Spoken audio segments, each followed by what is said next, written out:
and over the moon. Welcome to the Landing Strip with Nick Lynham and Mikey Garcia, presented by From Financial. Welcome to the Landing Strip, brought to you by From Financial. With the 9th overall pick, the Winnipeg Jets select. Remember that Vigio Bjork kid we were talking about? Let's hope that drop comes with where this is going. The Winnipeg Jets put up a convincing win over the Seattle Kraken. Mark Scheifele puts up a 3-point night, and the Winnipeg Jets,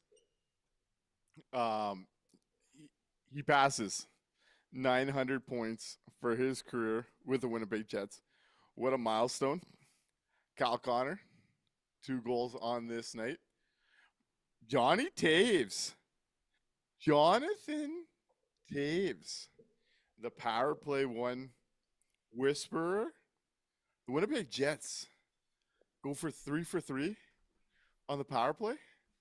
L.me says, unheard of levels of poverty to let the 2025-2026 Jets PP operate at 100%. We see it on this night when there is a change from Cole Perfetti to Johnny Taves. Brad Lambert puts this game out of reach with quite the snipe from the youngster. Something to get excited about. Thought this was a pretty good night for Mr. Rosane as well, thinking of youngsters, quite involved on this night. And with a win, the Winnipeg Jets playoff odds bump a whole 3% up to 8%. They're going to gain 0 points on Nashville or LA, where LA currently leads 1-0. Chicago ahead of San Jose, 1-0 at this moment as well. Let's get into it. Mikey, how you doing tonight? I see that in the chat there is a demand for the dancing turtle, and I am not one to leave our people hanging. So let's hit that dancing turtle.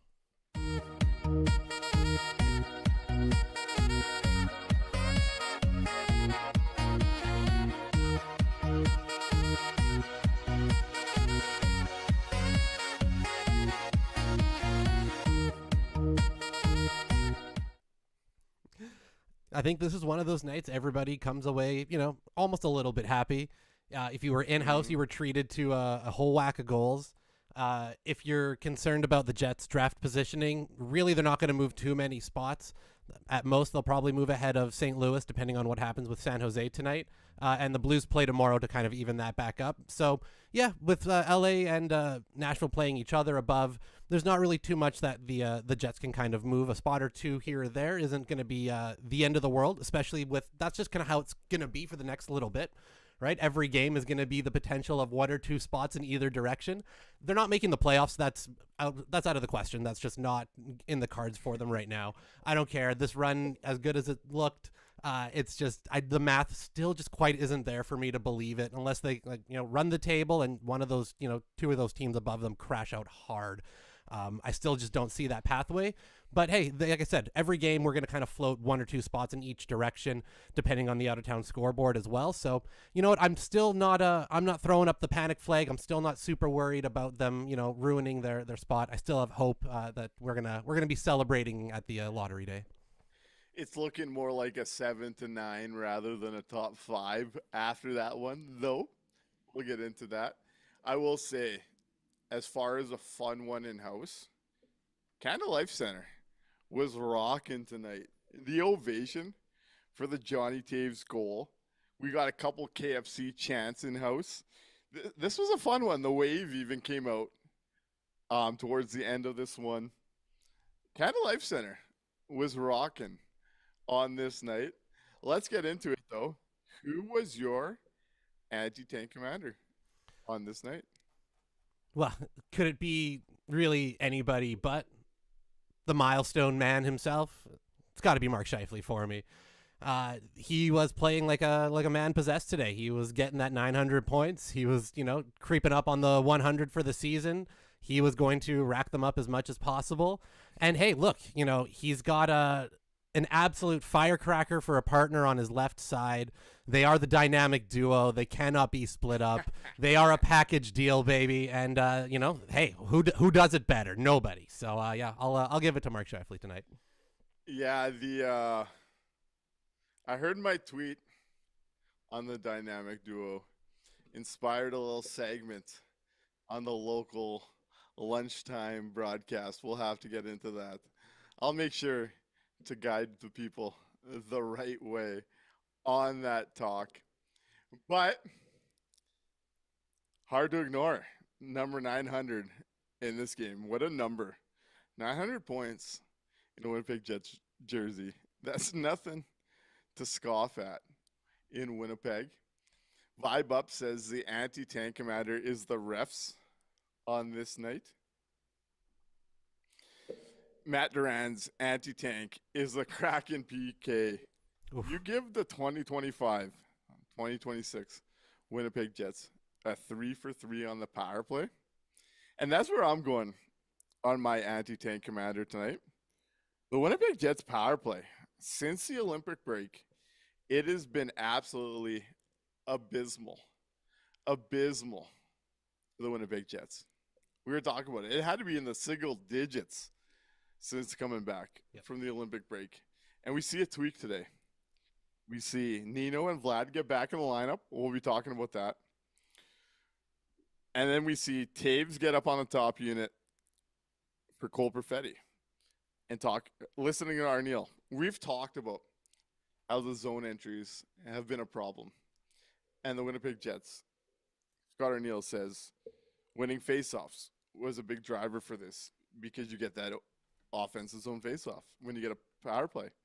What's funny is he loses 2 of the 3 opening draws, and this team is still able to generate goals for.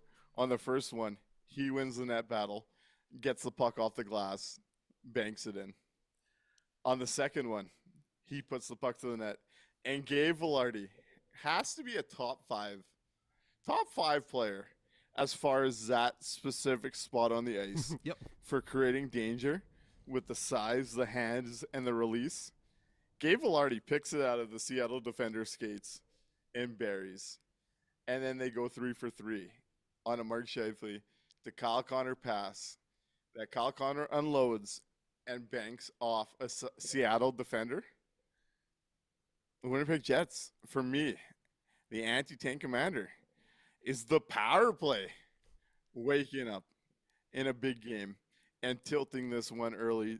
The power play gives them a 3-1 lead after Jordan Eberle scores the opener in this one.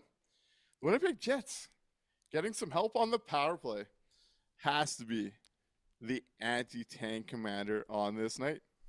Yeah. Did you see the stat of when the last time the Winnipeg Jets scored 3 power play goals in a game was? I did not. Take it if you had a guess. Where would you take a guess? Last time they scored 3 power play goals in a single game. It had to be last season, no? Take a guess. I don't know. Let's go mid last year. Mid last season? Not bad yet. Yeah. December 10th, 2024. Mid last year? Yeah, you nailed it. Follow the Steamers. Killing it. I see over in the chat. Shout out Donnie Fester joining in tonight. Says Donnie wants the Avs too. They will not gain ground on the chase for the Avs tonight, but stranger things have happened. A couple more anti-tanks on this night. The Silver Scrubs anti-tank is Colonel, is KFC. I like to dump on him, but he was pretty good. Victoria Espy's anti-tank commander was Seattle's goaltending. Yeah. I got to meet our boy Ozzy from Financial was at the game, and I got to meet one of our listeners, Marty Thome tonight. Oh, right on. And the first thing he said to me tonight was, "I can't believe Grubauer is still in the league." So him and Victoria were on the same lines of thoughts there. Yep. Let's get into this game. So we see Nino Niederreiter and Vlad Nemestikov get back into this one. They slot in with Brad Lambert, who makes a big play to put this one out of reach. What'd you think? What's your immediate reaction, Mikey? Seeing Nino and Vlad rejoin the lineup. We saw Zhilkin get sent down this week. Parker Forward comes out of it. Nino and Vlad are back, and Vlad buries this one into the empty net. Before you get into it, I gotta say, Vlad's goal song, I wish he was more of a goal scorer. Danzo Kaduro? Oh yeah, that's right. You want to talk about a song I forgot. that puts Nik in a great mood? Danzo Kaduro is it. Even when Vladdy put that empty netter in and that ring's vibing, I'm feeling it, buddy. But what'd you think when Nino and Vlad were coming back into the lineup for the Winnipeg Jets playoff push? Well, this is when the playoff push really begins. This is the turning point right here. Yeah, you knew they were going to be slotting right back in when they got back. That's always the plan, right? That's part of their roles. That's their spot in the lineup. So healthy, they're going to be playing there. So yeah, I wasn't shocked or anything like that. Pleasantly surprised to see Lambert get to play alongside them, and it wasn't Kepke moving up or something like that to kind of put together old chemistry or something. So really happy to see that, and Lambert rewarded that tonight. He's really making a case for himself to be rewarded with elevated minutes. The game keeps looking better and better on the ice. The speed has been there, but now it's being used effectively. We're getting to see it, actually on display with the offensive instinct coming alongside. So the confidence is there in Brad Lambert. Finally, he's not playing terrified, and yeah, I'm real happy about it. Lambert was a guy that I was real excited to get to see actually play NHL minutes at some point this season. And the fact that we're actually getting it now, and he's comfortable and producing is a really big win for him. So real happy about it. That shot was absolutely incredible. 10 out of 10. I'm gonna watch that 5 times over. And when they asked him about it in the post game, he talked about how he could see the space developing in front of him. So he just he looked, there wasn't a better option, and just ripped it, he said. And I love that mentality, right? See the play developing in front of you, identify you have that space. And if you feel like you've got the better option, fucking just go at it. And he did, and it looked great. So, yeah, real happy with Lambert's game tonight. And, yeah, for Niederreiter and Nemestikov, they were a bit rusty, I guess, in the first, for sure. Agreed. But, as the game wore on, we know what Niederreiter is. He's a good player. Vlad, in the right usage, can sometimes be okay. Again, I don't think anybody's preferred option for any type of, impact third line. But, after a long absence, they were fine. Yeah, I saw a lot of dissent for the idea Vlad and Nino were coming back in.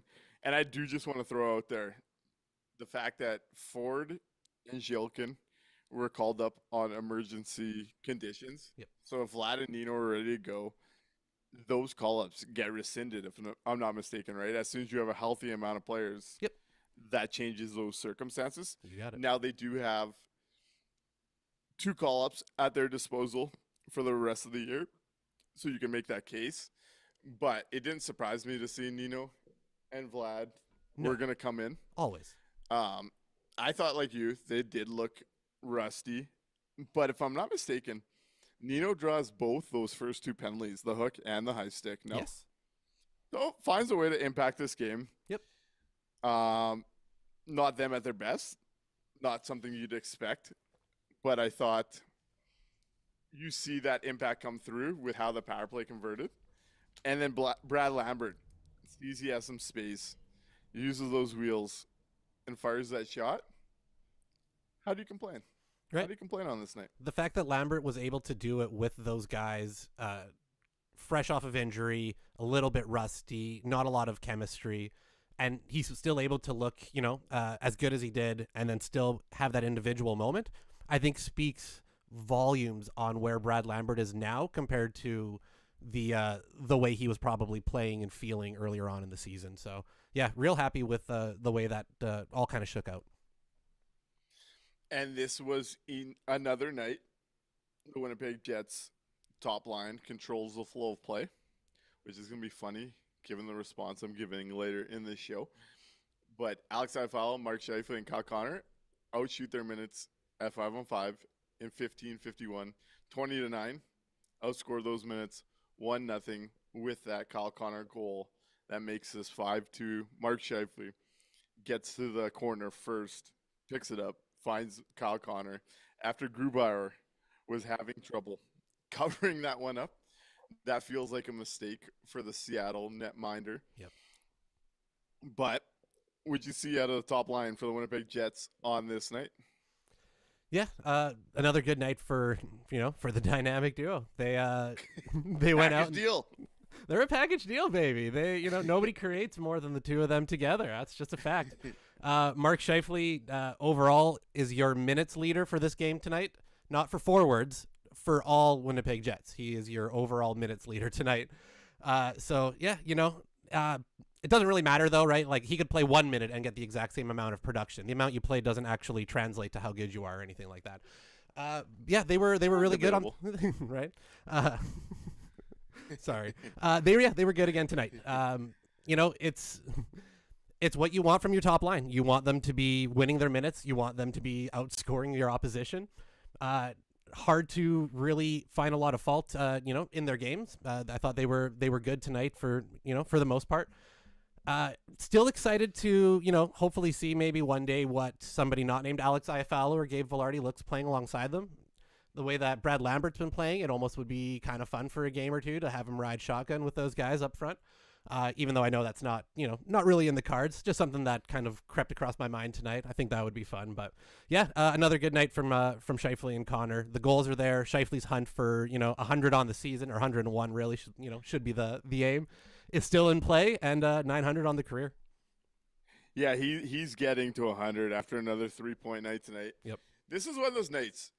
If it's nice to be in the barn for, when Johnny Taves scores. It was electric in there. It was great to see. We'll get into him jumping on the power play in a second. But when they show, and it's funny, I got some texts like, hey, what are they showing in arena?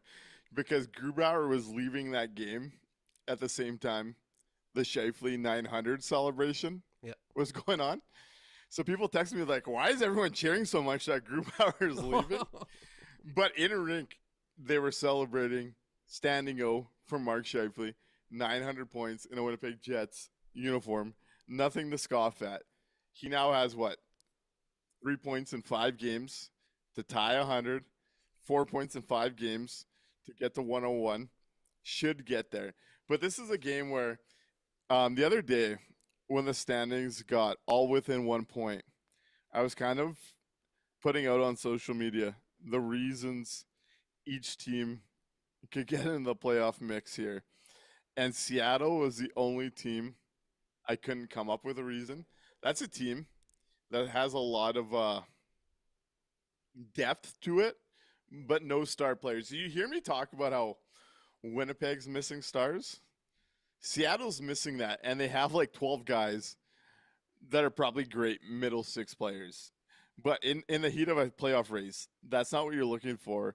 So this was another game, like Columbus, who doesn't really have the top end outside Werenski. Yep. You see Mark Scheifele and Kyle Connor's line be the best players on the ice. And a game like this is what you should expect. And they end up putting this one out of reach. I think that's more than fair to talk about when it comes to the Winnipeg Jets versus the Seattle Kraken. The Jets have been really good at beating the teams below them in the standings all season long. They've been, the Chicagos, the Calgarys, even Vancouver. I think they won their games, right? So they've been pretty good against the teams below them in the standings for the most part. It's the teams above them that the issue has been, we've been looking at. So yeah, they were good tonight. Again, Seattle is a great example of why you need that high end talent to kind of put you over, because you can have all the depth in the world, right? We saw last year with the Jets, they had more third and fourth line guys than really anybody else in the league. They could run out as many, of that kind of depth as they could. But if you lose one guy in the top 6, the dominoes start to fall. So, yeah, Seattle's a great example of why you need that impact player. As Al Camino says on the Seattle Kraken, that expansion draft will be debated for years. And it's been reported since, but you could tell when you look at the 30 names they picked, they gave 10 picks to their analytics staff they hired, 10 picks to their coach, and 10 to their GM. And you get this mush middle team that's absolutely stuck. I complain a lot about the Winnipeg Jets. Seattle's not a team that I would prefer to be. That's for sure. Yeah, absolutely. On this night, we get a big change on the power play. This is Johnny Tays' night in Winnipeg. We see Johnny Tays get swapped for Cole Perfetti. Would you think of the change? Would you think of what you saw tonight? And is it time? Is this a moment where Mikey can give Scotty Arneal some credit, given what played out tonight? That's going to be a tough one. I'll have to think on that side of it. Yeah, I understood the change, right? They explained it really clearly, which was nice. He wanted to have the added face-off, expected face-off prowess of Taves, right? He's been really good on the face-off dot most of the season. So they wanted that to try to start with the puck right away as opposed to having to chase it because it's been real rough getting established, right? Yeah, like they have had such a tough time getting in cleanly with the puck and being able to set up. So understood the reasoning, made sense. Always upset when it's a Cole Perfetti coming out because that's my guy right there. But totally understood the reasoning for it. And the ironic thing, like you said, is that he actually didn't really win a lot of the faceoffs on the power play unit one tonight. He lost 2 out of the 3, I think, right off the hop there. So it didn't quite work out that way, and they got some lucky bounces tonight, which worked out fantastic on those power plays. So yeah, it's funny that it quote unquote worked in the sense that, hey, they got 3 power play goals tonight, something they haven't done in a year and a half. It was all that top unit too. And it's ironic that it wasn't really the reasoning that they thought it was going to be. It wasn't off of, Taves winning the face-off and a set play getting, put in instantly. It was kind of what you would expect from a power play normally, right? Just trying to get in and establish and try to get the puck in. So yeah, it's a little ironic that it didn't quite work out the way they planned it, even though you get all of the success for it. So I'm not sure if I'm ready to give him the flowers on that one yet. Even if I do understand what he was going for. Just want to wrap up the Scheifele and Connor stuff. And Scheifele, 900 points. Eldame says Scheif has a low-key been elite this year. Kind of talked about that last show about how the list of centers that have truly been better than Mark Scheifele this year is very small. This is a career year for Mark Scheifele. And I really do hope that he passes that Atlanta record. Also says maybe not his career overall, but put some respect on him. Good Lord. Barn also says Scheif is aging like fine wine. And Ethan says no shade to Scheif. Record-breaking night. And Doug Henderson says Scheif is the Jets MVP this year. Definitely so. On the topic of the power play one, personally, you won't see me get wound up about any type of change on a power play that's been as bad as the Winnipeg Jets has been since the Olympic break. We've talked about it. We've mentioned, they had to be pushing a low 1-digit percentage since the Olympic break. They were, 5 for 45 at one point, and then struggled since there. And the reason it makes sense, we've talked about it. They've had trouble establishing the zone. They've had trouble getting into that mix. Don't mind a change. And on this night, power play one is the difference in this game. Capitalizing on the first 3 opportunities, putting this game at 3-1 before McCann squeaks one by. Connor Hellebuyck, I got to say, for a moment there, I was wondering if we were going to see a fragile collapse. Yep. Not the greatest moment from Connor Hellebuyck on that Jared McCann shot. But this power play is the difference. It comes after a switch from the Winnipeg Jets coaching staff. On this night, they're going to get some credit from me, man. You know what? Yep. I wasn't framing it, I think, right in my head, because you're right. They had something that was not working whatsoever. They went and they attempted something. They made a change at it, right? It doesn't matter really what it is at this point because it just flat out was not working. They went out, did something that was at least an attempt at, trying to change it up and change their fortunes. So I will give them that because that's something we've been asking for all year long. And that's, I will take that. Absolutely. Yeah. Let's move into the From Financial Faceoff. What did you think was the difference between the Winnipeg Jets and the Seattle Kraken? What led to this result, which ended the Seattle Kraken season? Let's get into the From Financial Faceoff. And I believe Colin Hall is going to call in at some point here to discuss some prospects in that 6 to 10 range the Winnipeg Jets seem to be falling into. Let's get into it. Excellent. Let's hit it. Thanks for calling the landing strip. You're on the air. What would you like to talk about?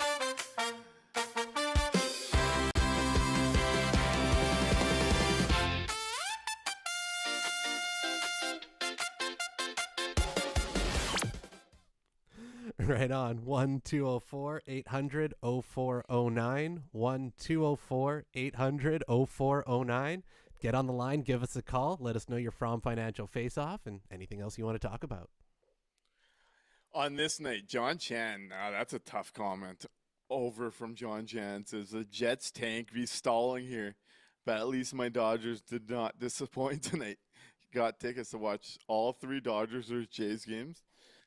Those Jays I was hyping up a week ago. Tough week and a tough night versus those Dodgers tonight. Yep. Don't want to talk Jays tonight, to be honest. Nope. This is a high vibes show. Okay, we're trying to be positive. I'm not ready to talk about that tonight. That was rough. So, what was your from Financial Faceoff, Mikey? This night, it was going to be the power play before we started the show, because how could it not be, right? 3 goals, first time since 2024. But we've kind of beaten that to death, and I think we've kind of, really hit on that. So I'm going to slide it over slightly to Gabe Vilardi. I just really love that goal. You mentioned how, like, in close like that, there's maybe 4 guys ahead of him that you would trust better in the entire National Hockey League, maybe. So I really liked that goal tonight again, and just Gabe Vilardi as a player. I don't think I've given him enough flowers lately. He's pretty awesome, and I like him now. So I'm going to give it to Gabe tonight. I like that.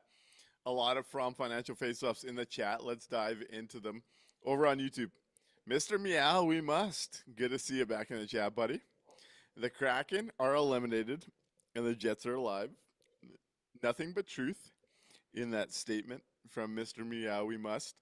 Though he also follows it up with retool plans should not involve trading Lambert. I think that's a bit of a controversial take with what this team needs. Maybe, maybe not. From Financial Faceoff from Cranberry is Seattle's awful penalty kill. Yeah. Rihanna's is from Financial Faceoff. Those Seattle penalties and the Jets actually cashing in on them. 3 for 3 to give yourself a 3-1 lead on a night where that barn is buzzing. Hard to argue with the special teams and what they played in here. Yep. Absolutely. Palmer Lane's from Financial Faceoff is the Kraken's lack of offensive prowess and the 31st ranked penalty kill. What a way to wake up the Winnipeg Jets power play. We're the Kraken what the doctor ordered. L.Mays from Financial Faceoff is the Jets have more star power and they take over the game. 100%. Yeah. That is the biggest problem the Kraken have in their roster building and why they're the definition of a mediocre middle team. There's no star power. A lot of quality players that they could trade off for assets. Yep. But absolutely no star power to take over a game. And we see Morrissey put up 2 points. And Kyle Connor and Mark Scheifele go multi-goal and multi-point games. It's a difference. And at the end of the day, star power really matters in this league. Gets under-talked about. Everyone wants to believe that depth could get you there. Strong links matter. And on this night, the Winnipeg Jets, strong links are much better than the Seattle Kraken. Yeah, who could have guessed that impact star players would make a difference in a tight game where 2 teams are both in a playoff race apparently. Al Camino's from I was Financial going to say Faceoff. that Kraken team does not look like a playoff team though. Jesus, they're really bad out there tonight. Them in Florida are looking like the runaway race for number 5. Yup. Al Camino's from Financial Faceoff is the song didn't wake up my dog. Progress is being made. See? There we go. He's conditioning to it. He likes it now. That's a good boy. Ethan KPM's from Financial Faceoff. Honestly, Amazon interview coverage and balanced discussion was informed and watchable. When I've gotten the chance, and most of the love Amazon Prime. games have been while the Jets have been home, so I've been at the rink. But when I've had the chance to watch Prime broadcasts, I absolutely love it, man. Yep. Between the buildup of the arena and feeling like you're a part of it, the independent analysis, how they approach it all, I think Amazon's hit it out of the park this year, honestly. Yeah, they've been my favorite broadcasts all season long. The coverage has been great.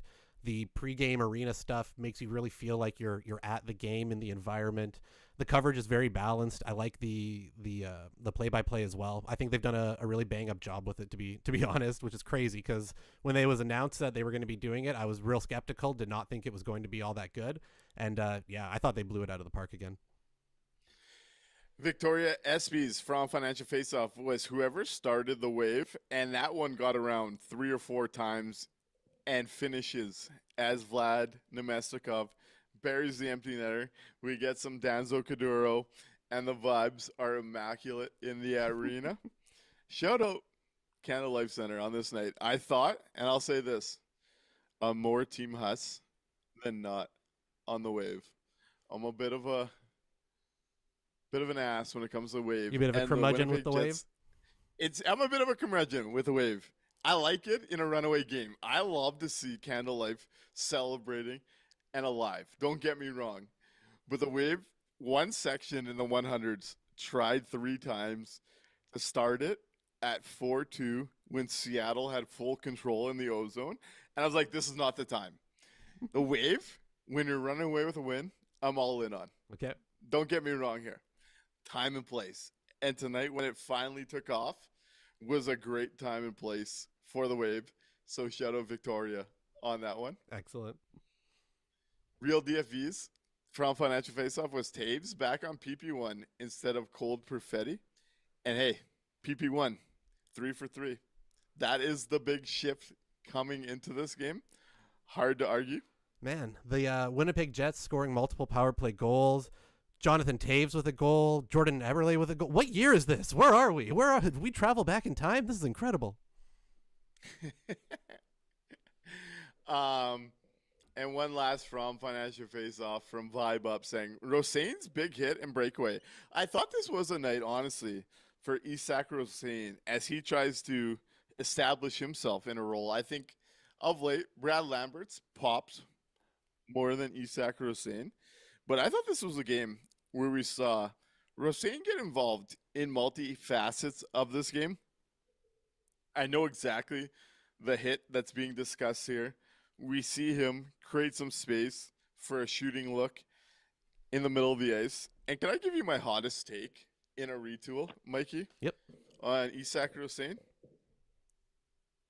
If we trust, and I actually do, despite what people think I think of Mark Scheifele and Kyle Connor, it's a conversation that's very specific to them playing together.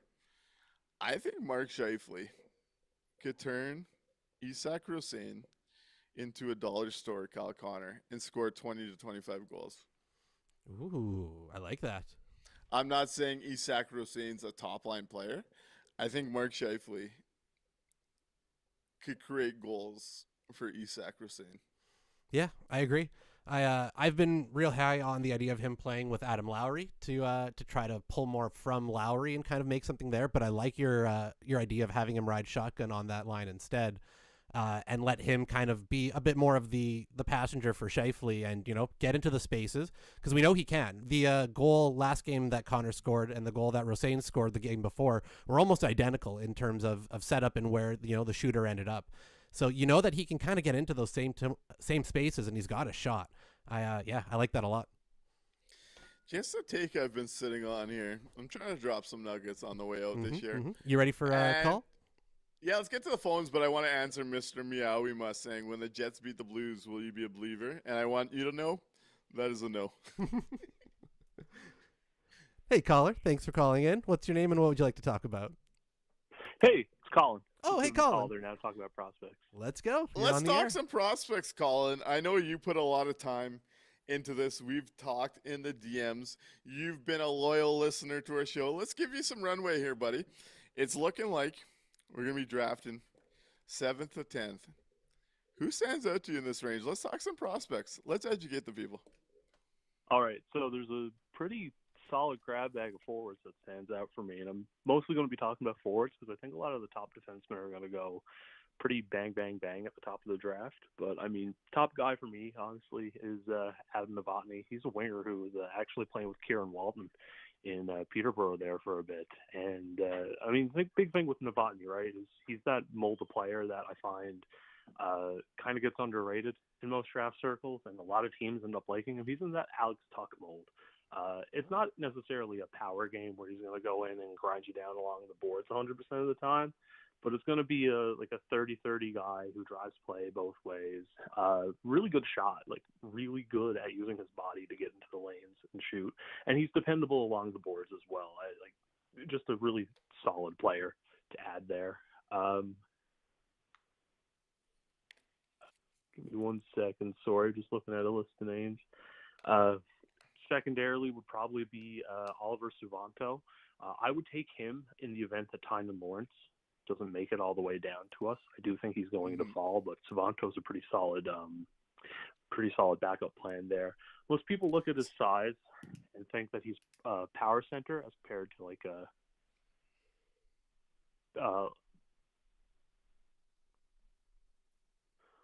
oh, hold on. Sorry about that. I was seeing if I couldn't hear you or not, but Oh no, No, you're we're good. Yeah, yeah, we're my just enthralled. mute was behind it all. Yeah, so Savanto. Most people would think of him as a power center, but he's actually a skilled and finessed player. Hasn't been scoring a lot in the Liga because he's been playing mostly fourth line minutes, and I do think the fact that his coach is playing him fourth line minutes shows that they're kind of assuming he's a power center or like a grinder when he's really not. He's like a jumbo-sized Mark Scheifele sometimes out there. Like, remember Mark Scheifele 2018? How, like, if you get to the center of the ice, he could just really rip it, and he had all the tools necessary to get the puck there. Suvanto's very much like that. A guy that's ranked around both of those players is Oscar Hemming. I am not a big fan of him personally. I think if the Jets took him, that would be a big mistake in that range. And compared to both of those other players mentioned, both the other players are really successful when they get the puck in stride, whether it's that they win a board battle and then they skate with the puck, or they receive a pass to go over the blue line. Hemming does not really succeed at both of those things. He has this little weird like stop where he slows himself down to receive the puck, and then he has to speed back up again. It just kills all of his momentum, and as a result, it's just he's going to be a turnover machine in the NHL, and that's just going to make it really hard for him to play his game. I think that trifecta of forwards is where I could see the Jets going. The first two, obviously, I'm massive fans of. The last one probably wouldn't go for it. So while we got you here, you mentioned one guy that I think's falling into that range. Had a huge draft stock, number one center prospect coming into this draft. I know you're still bigger on him than consensus when we've discussed it anyways. What do you think of Tynan Lawrence, who I think is going to be in that range the Winnipeg Jets are going to find? So I still think Tynan Lawrence, if Caleb Maholcher just wasn't so damn impressive, would probably be my number one center prospect for this draft. It's no knock on Tynan Lawrence that he's lower than Maholtra, and I think a lot of people are reading too much into what was ultimately 10 games of him adjusting to college, and even by his coach's own admission, Lawrence was one of the best players on the ice for Boston University as he closed out his season.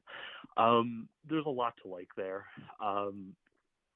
Surprisingly defensively responsible too.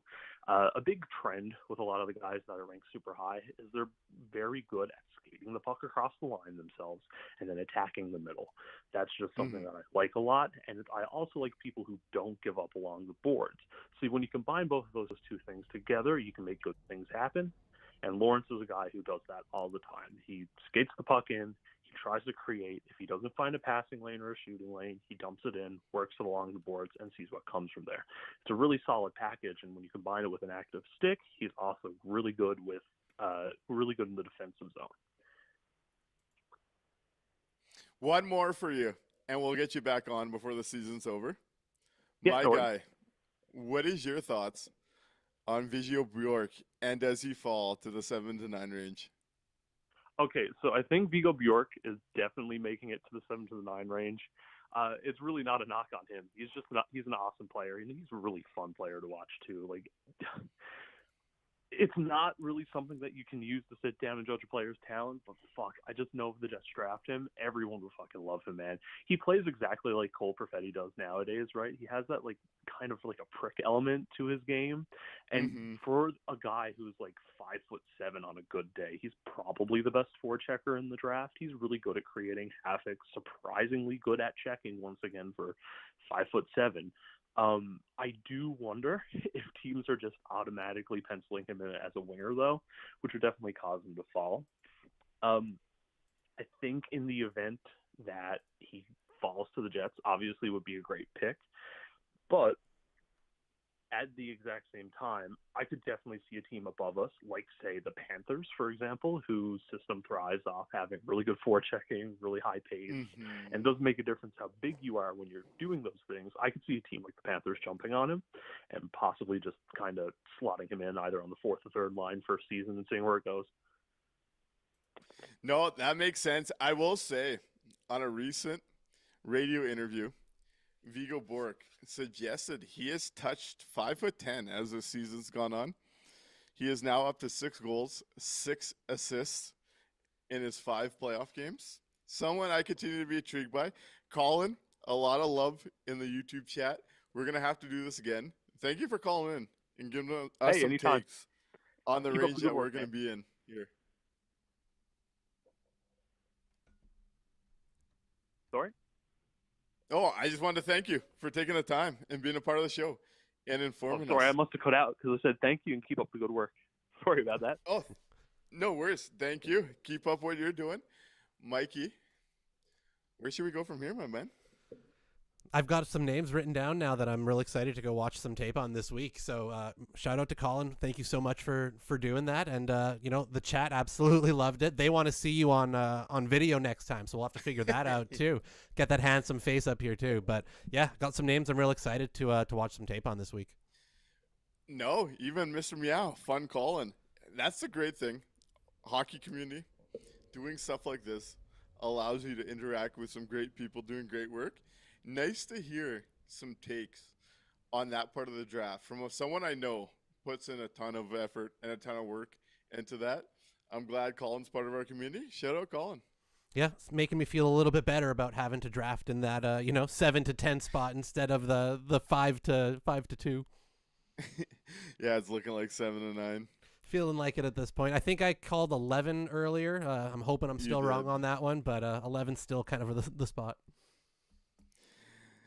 I did hear, speaking of communities, I did hear, got informed because I'm not a regular listener of bullshit artists, but I got informed that one of my tweets may have sparked a bit of a conversation on the lunchtime AM radio station.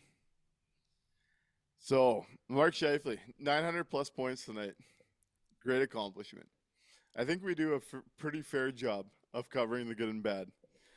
But, Mikey, did you see that the package deal have factored into now 61 goals factored in together, most amongst duos in the NHL? Did you see that this week?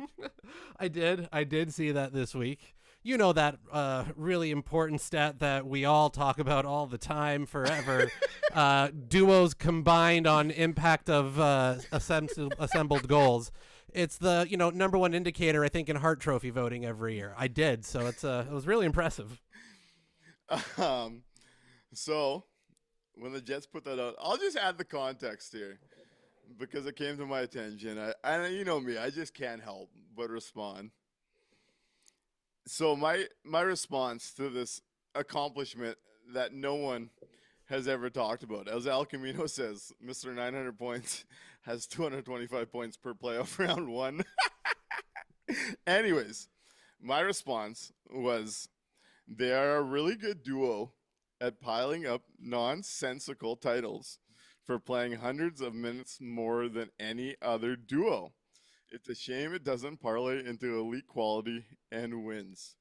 And I don't know if you're aware of this, But number 2 in the stat no one's quoted ever before this year was McKinnon and Nikash. Yep. You're never going to believe it. McKinnon and Nikash have contributed to 58 goals together. Scheifele and Connor, better than McKinnon and Nikash. Now, when you look at the two, Mac and Nikash have played about, what is it here, about 190 minutes less Yep. than Curry and Gretzky. Mhm.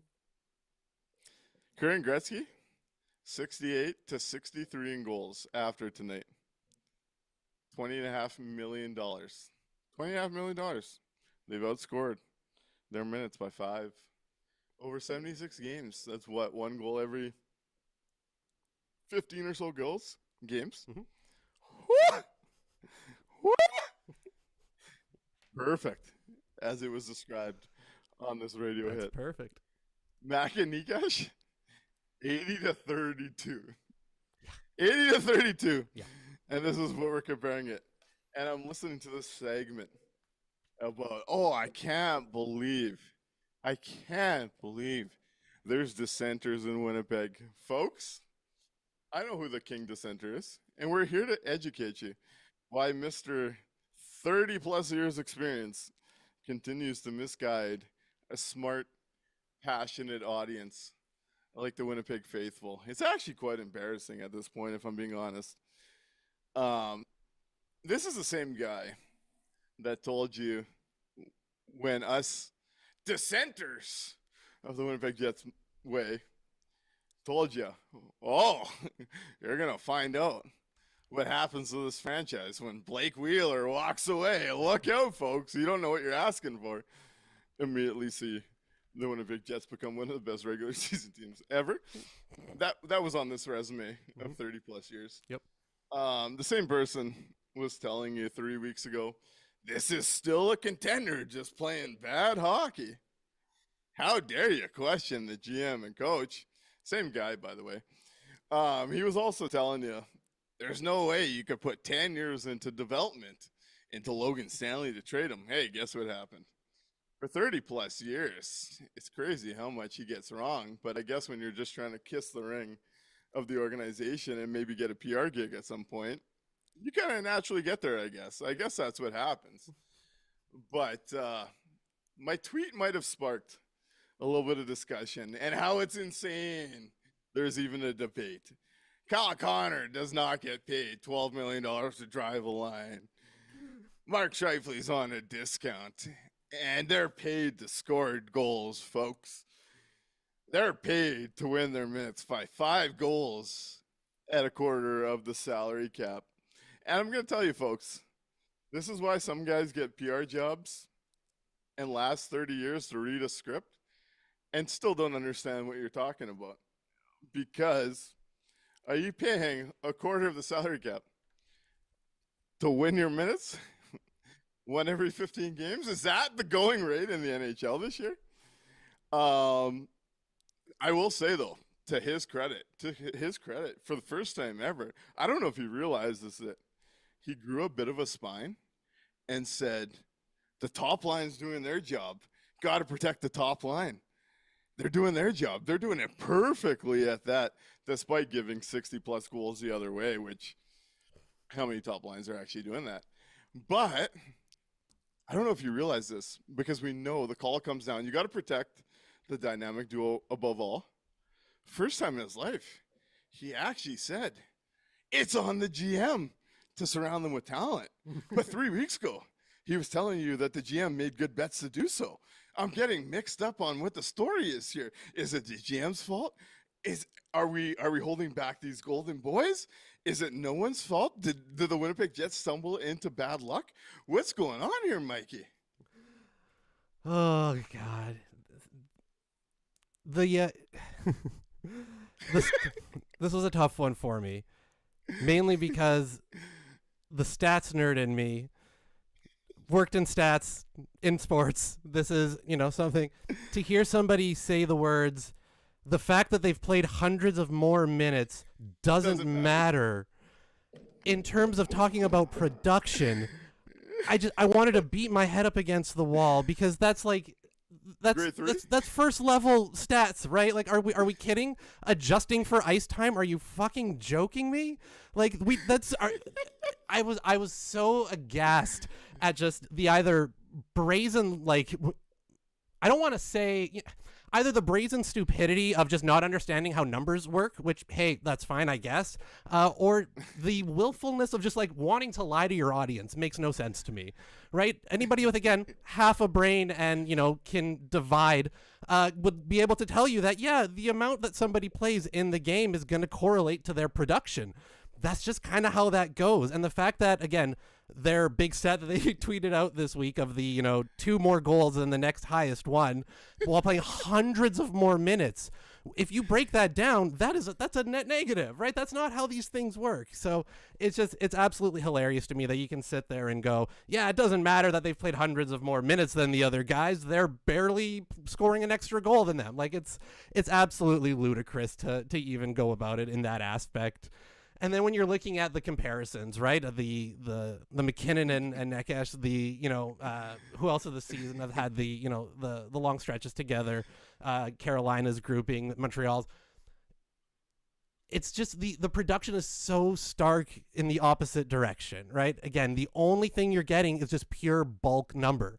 Just pure minutes played, pure goal. And it's not even at an exponential rate. You're still only getting 2 extra goals in the next closest pairing who are playing so much less. Like, it's absolutely ridiculous to go about it that way. And then comparing them to anything at all with Colorado is ridiculous when they've been winning cups. They're going to the playoffs constantly. That group has actually been successful and done something, as opposed to, again, the have won absolutely nothing grouping here that apparently have all the answers. It's, absolutely ridiculous. I can't remember who the co-host name is. Maybe Sam or something like that. I don't know who he is. But let's talk about this. There's 8 players in the NHL with a $12 million AAV or higher.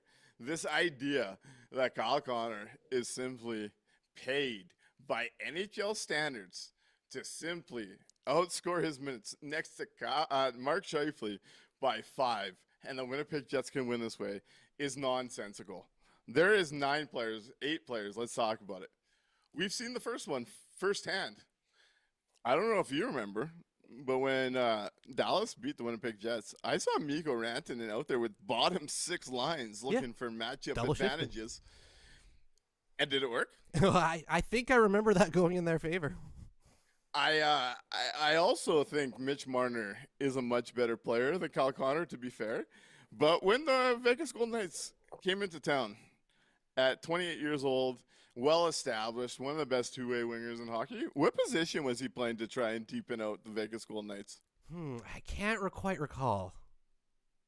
Can you believe he was not attached to Jack Eichel's hip? Right? He's allowed to center his own line. He's allowed to go out there and try to drive a line, try to find some chemistry, try to spread out the scoring. I thought those things were not allowed. I thought you have to load up your top line because the rest of your roster sucks. Isn't every NHL team like that? Right? You only have one good line and one good pairing. They play all of their minutes together, about half the game, and then the rest of your roster sucks. That's what I heard today, right? It's on the GM to go out and get better players for the rest of the lineup. If you're a regular listening to that show, make sure you never let him forget the fact that he said the GM let this team down. Yep. Because he's going to be looking to kiss someone's toes to come out of that one. $12 million players. Those are just the first 2, and we've seen both do it. Yeah. $12.5 million. Connor McDavid. We've seen him play with absolute dog shit and make it work. Yep. Nathan McKinnon, $12.6 million. We just talked about Bednar saying at some point they got to look away from their unique and special duo who has outscored their minutes by 52 goals. Yep. They're allowed to do that for Nathan McKinnon. $13.5 million. Jack Eichel. We just talked about how he's not playing with Mitch Marner. Highest paid player on his team. Yep. Leon Draisaitl, $14 million AAV. He's not playing with Connor McDavid all the time. Nope. Who's he playing with in Edmonton? Garbage a lot of the time. Kirill Kaprizov, 17 million bones. And he was unpopular at the time. But he made 17 million bones. Dragging around one of the least favorite players in the world in Ryan Hartman for quite a bit of his career here. So I'm listening to this talk about the dissenters. I can't believe they're making this ridiculous argument. Clearly, you got to do this. You can't split them up because there's no talent, which again, whose job is that? Right. Ask him if he's allowed to fire the GM, or if you saw him get smiled at by Chevy like 6 years ago and he decided to become a PR statement for the team. Ask him about that. I encourage you. I'm also curious how Kyle Connor feels having these guys say that he's not good enough to drive his own line. That's gotta not feel all that great, right? If I'm Kyle Connor, I'd be a little choked up that these guys don't think I'm good enough to play without Mark Scheifele. Hey, at $12 million, anybody that spends their time, and it's so stark.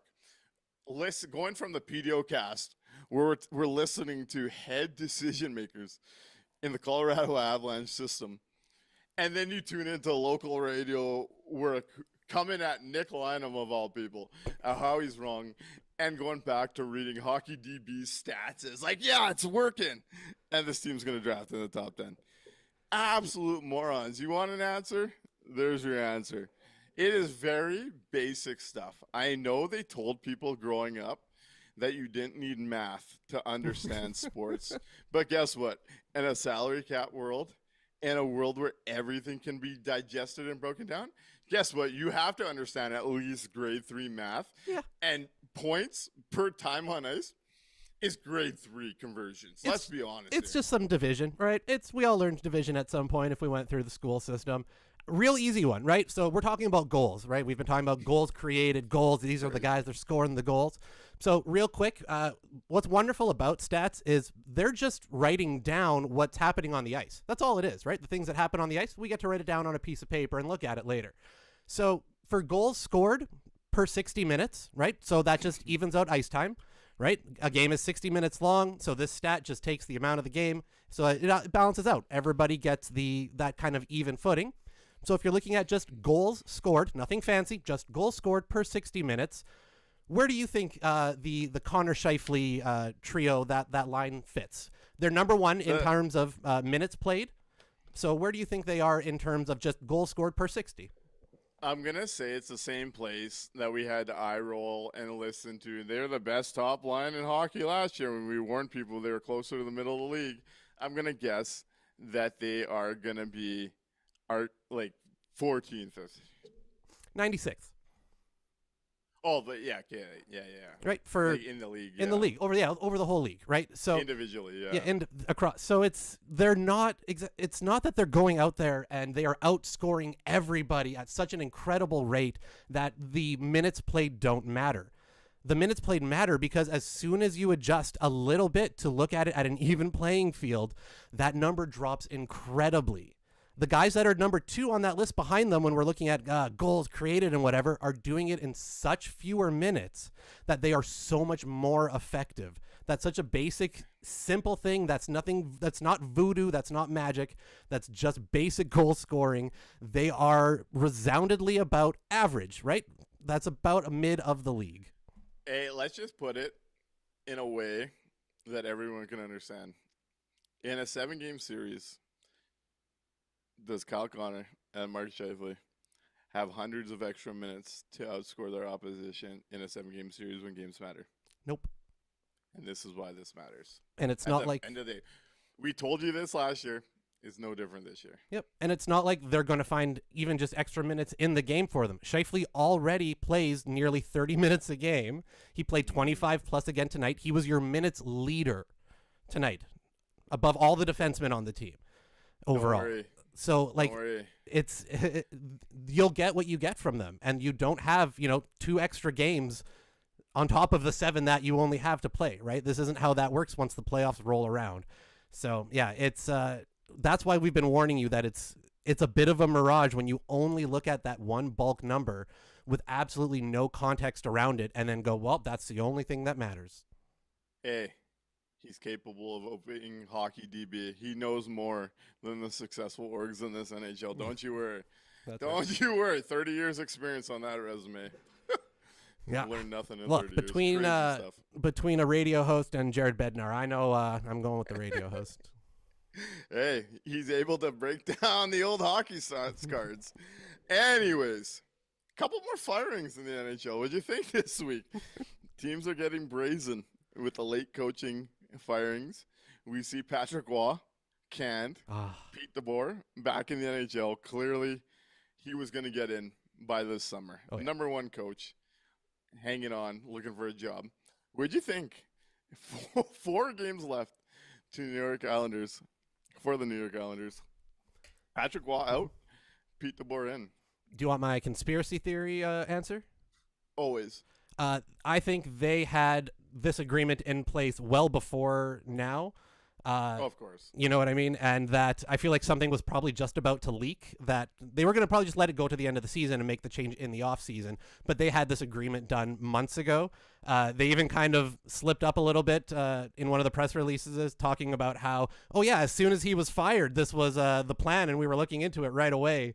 I mean, like, wait, wasn't he fired a couple months ago? So it's one of those things where I feel like maybe this was about to leak out that they had come to some type of agreement and they wanted to get ahead of it. So with the 4 games left, they make the change. That's my conspiracy theory. I have no proof, conjecture, you know. All I know is I know what Patty Waugh and who was the last one that got canned, Bruce Cassidy, are feeling. Yep. Getting canned from a team in a playoff spot. Been there, buddy. Been there in Nik Lynam's history. Oh, poor guy. That's rough. I'm sorry. It's okay. It's okay with 10% a year going. I know what that's all about. But here's what's interesting. I think the Islanders did a smart thing going from Waugh to DeBoer, and they clearly jumped the line by doing it this year.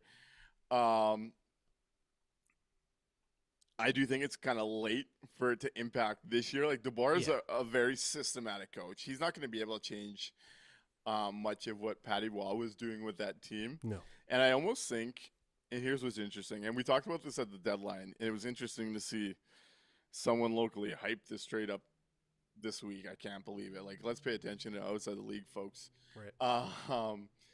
But we talked about trade deadline day. I said the biggest loser was Matthew Darche and what he did with the Islanders. Since the trade for Braden Shen, 7-8-2, under 500. Blues are clearly the hottest team in the West, bringing themselves tied with Winnipeg, barring the game at hand now. I almost think Matthew Scheifele has almost over-expedited things for the Islanders and where they're really at. And now they're kind of getting desperate. Now I think DeBoer is quite the upgrade from Patty Waugh at this point in time and probably impacts them better moving forward. But I think they've kind of backed themselves into some panic moves very early into Schaefer's career because of the talent he has. And I think they're stumbling along the way here. Yeah, it's going to be interesting to see how they pivot from it. It's like you said, he would have been the most sought after coach in the offseason if he had actually like gone to that and put himself out there for it. So it's not that they've, pulled in a bad coach, but yeah, they've kind of panicked a few of the other moves around things now.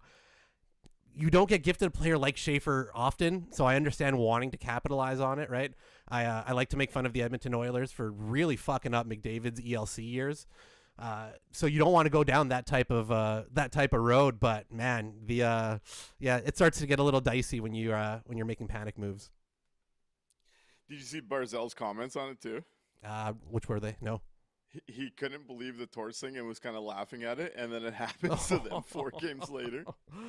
Karma, absolutely wonderful. And we saw another GM move today from a team above the Winnipeg Jets in the standings. Fitzgerald, predictably, won't be back with the New Jersey Devils. What do you think of that? I honestly had thought he'd been fired already. I was a little bit surprised. I'm like, he's still. I thought they canned him earlier in the season. I don't know why. That was just in my head. I guess because they've been as bad as they have. So, not surprised that went down. They've done nothing but disappoint, and it's going to be. I'm real curious to see how that's going to work out in New Jersey, because at one point with the talent they were starting to acquire we were looking at them like, hey, this is maybe just a goalie away from, putting something together here. And then the last couple seasons have happened, and it's like, oh no, never mind. This is a bigger mess than what I even what I had pegged. So I don't really know where they're going to go with their hiring, because this is such a pivotal time, right? This is an inflection point for that franchise. They're either going to fall back into a really dark spot for a while, or maybe they get somebody in there who's a bit creative. I'm curious. A lot of talent to work with, and as Barnes says, Shanahan, come on down to Jersey. That was the early rumor from Greg Wisniewski that they're going to get the Shanahan plan next. I don't know if that helps. I don't know if I talk about a guy that's going to fall in love with the core that's failing. Considering, yeah, no doubt, God. But it continues to stun me to watch teams walk away from GMs that put them in terrible positions. I'll say this. One of the conversations we've been having around Josh Morrissey hit Winnipeg Sports Talk tonight. Ooh. As the first domino. Things Things are turning, Mikey. Mm-hmm. Anyways, let's get into the 3 stars and the lottery sim on this night. I think we talked enough. Right on. Let's hit it. 3 stars, who you got?